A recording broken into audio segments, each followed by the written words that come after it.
Հայրենական պատերազմի վետերանների թիվն օրեցօր նվազում է։ Հայաստանում ողջ մնացածները 42-ն են, 6-ը Լոռու մարզից։ Վանաձորի վետերանների միությունն է։ Հնաոճ, բայց ոչ մնացած տերներին հաղթանակի բերկրանք պարգևած հայրենիներին, հայրենական մեծ պատերազմի հերոսների, մարշալների, վետերանների լուսանկարներն են։ Ժամանակին մարդաշատ էր այս դահլիճը, գալիս էին զրուցելու, կիսվելու, հիշելու անցյալը։ Վետերանների խորհրդի շենքի դահլիճն այժմ դատարկ է։ 6 հոգի են ողջերը, 6 կենդանի պատմություն և հիշողություն, որոնք տեղում չեն լինում, ծեր են, դժվար տեղաշարժվող։ Հայրենական մեծ պատերազմի հաղթանակի 80-ամյակի առթիվ Լուսավոր Հայաստան կուսակցության նախագահ Էդմոն Մարուքյանը նվերներով մեկ առ մեկ այցելել է արդեն հարազատ դարձած վետերաններին։ Վետերանները պատմել են իրենց անցած ուղու մասին, հուզվել։ Նրանցից ամենաավագը Վազգեն Ավետիքյանն է, 101 տարեկան։ Լսել ենք ձեր մասին շատ պատմել.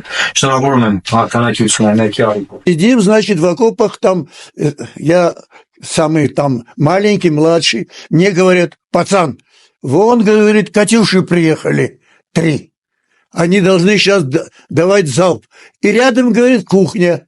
Возьми котелок и пойди, чтобы тебе там налили покушать.